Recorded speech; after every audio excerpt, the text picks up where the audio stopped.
আমরা মানুষ, আমরা পৃথিবীর শ্রেষ্ঠ জীব। আমরা কেন শ্রেষ্ঠ? কারণ আমাদের রয়েছে উন্নত মস্তিষ্ক বা উন্নত ব্রেন। মানুষের মতো উন্নত মস্তিষ্ক পৃথিবীর আর কোনো প্রাণীর মধ্যে নেই, তাই তো? তো মানুষের মস্তিষ্ককে শ্রেষ্ঠ বলা হয় কেন?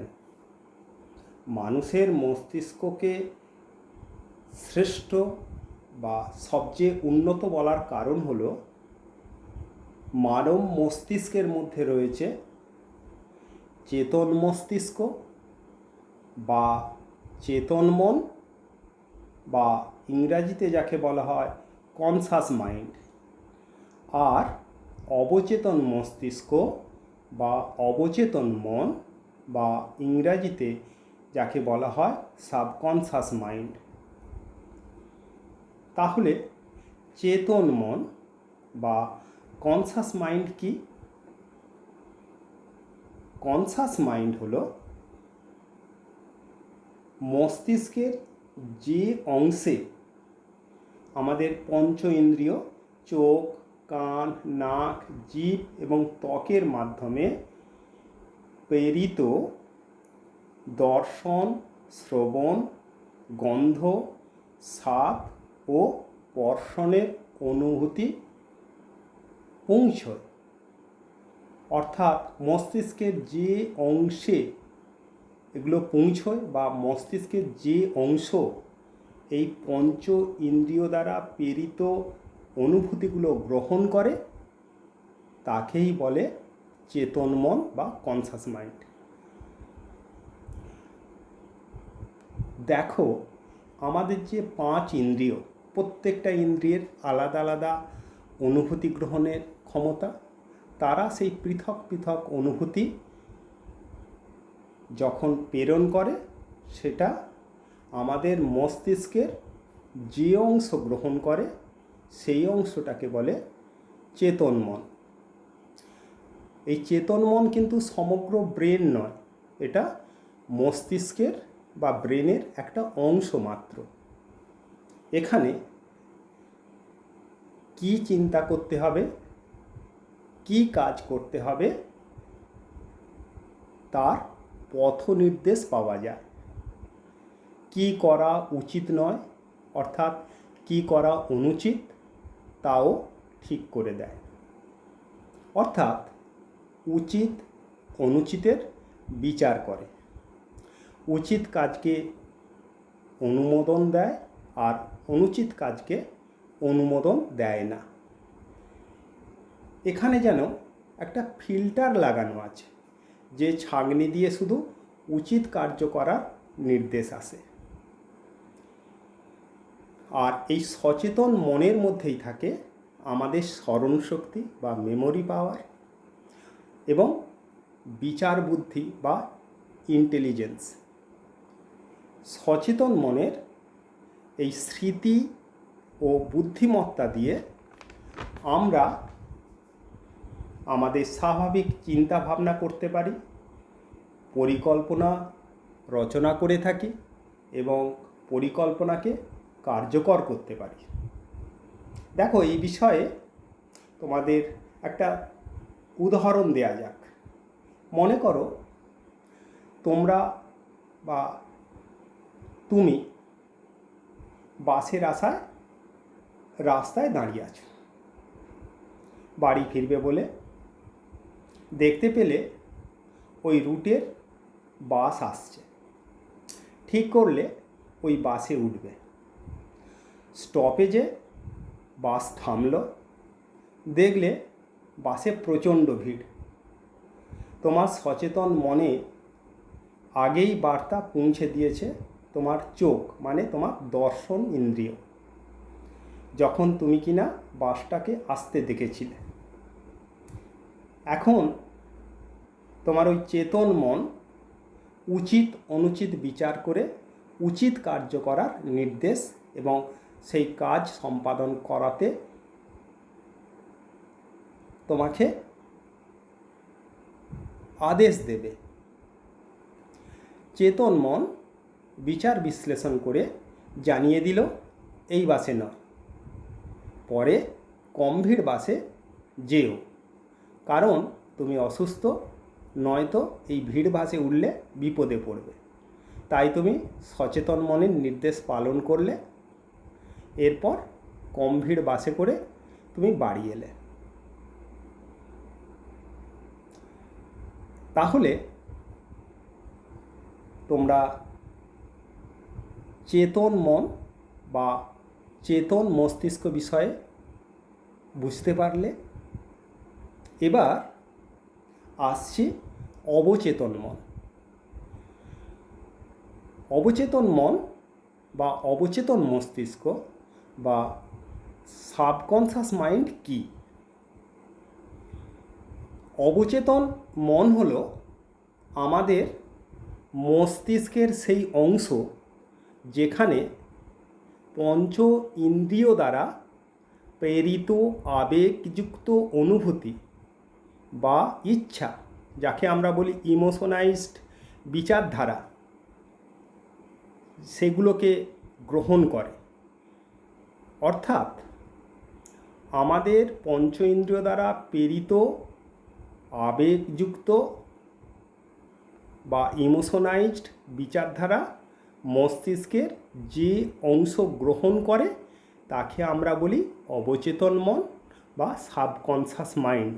একে অবচেতন মস্তিষ্কও বলা হয়। এখন এই চেতন আর অবচেতন মন এ দুটো পরিষ্কার করে বোঝার জন্য আমরা একটা কাজ করতে পারি। কি কাজ? ধরো তুমি একটা বৃত্ত আঁকলে।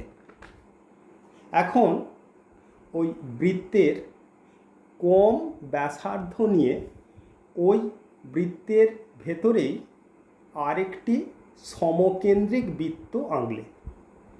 এখন বড় বৃত্ত ও ছোট বৃত্তের মাঝে অবস্থিত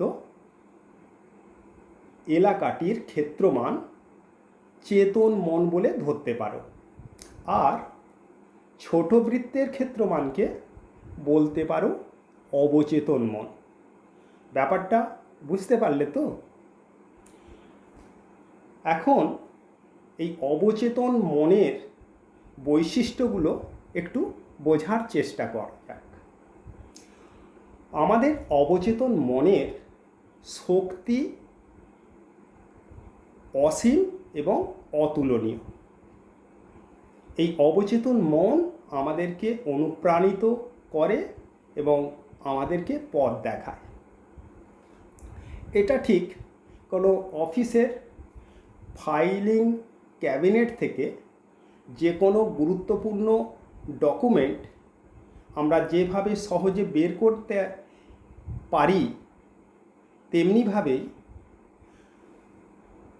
আমাদের অবচেতন মন আমাদের স্মৃতির ভাণ্ডার থেকে কারোর নাম, ঠিকানা, চেহারা বা কোনো ঘটনার চিত্র এনে হাজির করে দিতে পারে। তাহলে বুঝতেই পারছো এখানে সমস্ত কিছু চিন্তা ভাবনাগুলো কম্পিউটারের মেমোরিতে যেভাবে লোড করা থাকে, আমাদের অবচেতন মনে সেগুলো জমা হয়ে আছে। সেগুলো একেবারে অপরিবর্তিতভাবে আমাদের কাছে হাজির করে দিতে পারে। এছাড়া অবচেতন মন আরও যে গুরুত্বপূর্ণ কাজগুলো করে সেগুলো শুনলে তোমরা অবাক হয়ে যাবে। আমাদের এই যে হৃদস্পন্দন, এই হৃদস্পন্দন আমাদের অবচেতন মনের কাজ। রক্ত সঞ্চালন, হৃদস্পন্দন, এর পাশাপাশি খাদ্য আত্তীকরণ এবং বর্জ্য বহিষ্করণের কাজ সুচারুভাবে সম্পাদন করে আমাদের অবচেতন মন। এই অবচেতন মনই খাদ্য রসকে বিভিন্ন টিস্যু বা কলা, পেশি, হাড়, রক্ত প্রভৃতিতে রূপান্তর করে বিশেষ দক্ষতার সাথে। আবার দেখো, মনে করো গাড়িতে করে কোথাও রওনা হয়েছ, পথে হঠাৎ কোনো একটা চাকা খারাপ হয়ে গেল। তখন আমরা কি করি? আমরা করি কি, গাড়িতে যে স্টেপনি থাকে সেটা লাগিয়ে আমরা গন্তব্যে পৌঁছে যাই, তাই তো? আমাদের শরীরেরও কোনো অঙ্গ প্রত্যঙ্গ যখন ক্ষতিগ্রস্ত হয়, আমাদেরও একটা প্রতিটা অঙ্গ প্রত্যঙ্গের একটা করে মাইক্রো স্টেপনি আছে। অঙ্গ প্রত্যঙ্গ খারাপ হয়ে গেলে ওই স্টেপনিকে কার্যকর করে তাকে অঙ্গ প্রত্যঙ্গটাকে সক্রিয় করে তোলে আমাদের অবচেতন মন, এবং আমাদেরকে সুস্থ করে তোলে, অর্থাৎ আমাদের গন্তব্যে পৌঁছে দিতে সাহায্য করে। অবচেতন মনের আর উল্লেখযোগ্য বৈশিষ্ট্য হলো যে অবচেতন মন কখনো বিশ্রাম নেয় না, কখনো ঘুমায় না। এটা সর্বদা কাজ করে, দিন রাত কাজ করে, অর্থাৎ ওয়ার্কস ডে অ্যান্ড নাইট। অবচেতন মন শক্তি এবং জ্ঞানের এমন একটা উৎস যা তোমাকে সর্বশক্তিমান ঈশ্বরের সঙ্গে, অর্থাৎ ঈশ্বরীয় শক্তির সঙ্গে তোমাকে যুক্ত করে দেয়া ক্ষমতা রাখে। অর্থাৎ এখানে এমন একটি শক্তি ও জ্ঞান আছে যেখানে আমরা স্টোর অফ নলেজ বলে যে বিষয়টা বলি, যে জ্ঞান ভাণ্ডার, সেই জ্ঞান ভাণ্ডারের সঙ্গে অবচেতন মনই পারে আমাদেরকে যুক্ত করে দিতে। অবচেতন মন সচেতন মনের মতো অনুভূতিগুলোকে উচিত অনুচিত এসব বিচার করে না। অর্থাৎ এখানে পৌঁছানো ইচ্ছা বা বিচারগুলোকে ফিল্টার করে যাচাই করে দেখা হয় না। দেখা হয় না যে সেটা ইতিবাচক না নেতিবাচক। অবচেতন মস্তিষ্কে কোনো কিছু এলে সেটা সে কখনো ভুলে যায় না। তাই বলে তুমি কোনো জিনিস ভুলে গেছো, তখন সচেতন মনকে অবচেতন মনের মধ্যে হাত বাড়িয়ে বা তার মধ্যে ডুব দিয়ে কিছু আনার আদেশ দিতে পারো না। কারণ চেতন মন অবচেতন মনের মধ্যে প্রভাব বিস্তার করতে পারে না। তবে দু একটা ক্ষেত্রে, বিশেষ কোনো পরিস্থিতিতে আমাদের চেতন মন ভুলে যাওয়া কোনো ঘটনা, কোনো ধারণা বা কোনো ঘটনার চিত্র ফিরে পাওয়ার জন্য অবচেতন মনে বিশেষ প্রভাব বিস্তার করতে পারে।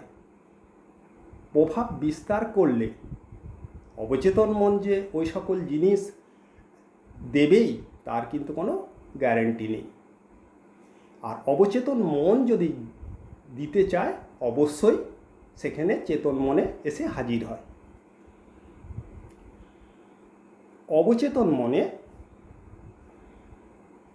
যেহেতু তার কাছে প্রেরিত অনুভূতি ইতিবাচক না নেতিবাচক তা বিচার করে না, সেই হেতু ওই অনুভূতিগুলো কার্যকর করার জন্য উপযুক্ত পরিকল্পনা গ্রহণ করে এবং সেই পরিকল্পনাকে রূপায়ণও করে। কেউ যখন নেতিবাচক ভাবনা বা নেতিবাচক বিচারধারা ক্রমাগত অবচেতন মনে প্রেরণ করে, তখন অবচেতন মন সেটাকে কার্যকর করার জন্য পরিকল্পনা নেয় এবং সেই পরিকল্পনাকে কার্যকরও করে। যেমন কোনো ব্যক্তি যদি আত্মহত্যার নেতিবাচক চিন্তার প্রবাহ অবচেতন মনে ক্রমাগত প্রেরণ করতে থাকে, তবে দেখা যায় অবচেতন মন তাকে পথ দেখায় এবং সে আত্মহত্যা করে ফেলে। তাই এ বিষয়ে আমাদের অত্যন্ত সতর্ক থাকতে হবে আমরা আবেগযুক্ত যে সমস্ত বিচারধারা প্রেরণ করব তা যেন অবশ্যই ইতিবাচক হয়। অন্যদিকে কোনো মৃত্যু পথযাত্রী রোগী সুস্থ হবার জন্য ব্যাকুল ইচ্ছা যখন অবচেতন মনে ক্রমাগত প্রেরণ করে, তার বিচারধারার কম্পন হার অবচেতন মনকে বাধ্য করে তাকে সুস্থ করে জন্য, তাকে পুরো সুস্থ করে তোলার জন্য উপযুক্ত পরিকল্পনা গ্রহণ করতে, এবং আলটিমেট দেখা যায় যে ওই ব্যক্তি সুস্থ হয়ে ওঠে। দেখো, আমাদের মনের প্রভাব আমাদের অবচেতন মনের প্রভাব চেতন মনে পড়ে, অর্থাৎ অবচেতন মন চেতন মনে প্রভাব বিস্তার করতে সক্ষম। মনে করো তুমি একটা দুঃস্বপ্ন দেখছো কি না, তোমার মনে হচ্ছে তুমি একটা রেল লাইনে পড়ে আছো, তোমার সামনের দিক থেকে প্রচণ্ড গতিতে একটা ট্রেন ছুটে আসছে, আর তুমি কি করছো, সম্পূর্ণ শক্তি প্রয়োগ করে ওই লাইন থেকে সরে আসতে চাইছো, কিন্তু পারছো না। আর ট্রেনটা যখন একদম সামনে এসে গেল, তখন তুমি তোমার সম্পূর্ণ শক্তি প্রয়োগ করে পাশ ফিরে ট্রেনের সামনে থেকে সরে গেলে। দেখলে তুমি শুধু ট্রেনে চাপা পড়ার হাত থেকেই রেহাই পাওনি, বরং ঘুমের মধ্যে পাশ ফেরায় ঘুমও ভেঙে গেছে। অর্থাৎ তোমার স্বপ্নের ভয়াবহতা জাগরণেও প্রভাব ফেলে। অর্থাৎ আমাদের অবচেতন মস্তিষ্কের প্রভাব চেতন মস্তিষ্কেও পড়ে। এখন আমরা একটা কথা বলে থাকি যে আমরা জেনে না জেনে যাই করি ভগবান সব কিছু দেখছেন। আচ্ছা, এটা কেন বলি? এটা বলার মূল কারণ হলো এই যে আমাদের চেতন মন আর অবচেতন মন, এই চেতন অবচেতন মনের মধ্যেই লুকিয়ে আছে আমাদের আত্মা। সেই জন্যেই আমরা এ কথা বলে থাকি। আবার এই অবচেতন মনের উপরে ঈশ্বরীয় যে শক্তি, তার নিবিড় যোগ আছে। তার ফলেই দেখা যায় যে আমাদের মনের ইচ্ছাগুলো, যেগুলো আমরা ভীষণ ইমোশনালাইজড করে আমরা অবচেতন মনে পাঠাই, সেগুলো মূর্ত রূপ ধরে আমাদের কাছে ধরা দেয়। তাই আমরা একথা বলতে পারি যে সফলতা লাভ করার জন্য তীব্র আবেগযুক্ত ইতিবাচক বিচারধারা অবচেতন মনে নিরন্তর প্রেরণ করে একটা যদি ইতিবাচক চিন্তাধারার তন্ত্র গড়ে তোলা যায়, তাহলেই আমরা সফল হব, তাহলেই আমাদের স্বপ্ন পূরণ হবে, আমরা সাফল্য লাভ করব। ধন্যবাদ।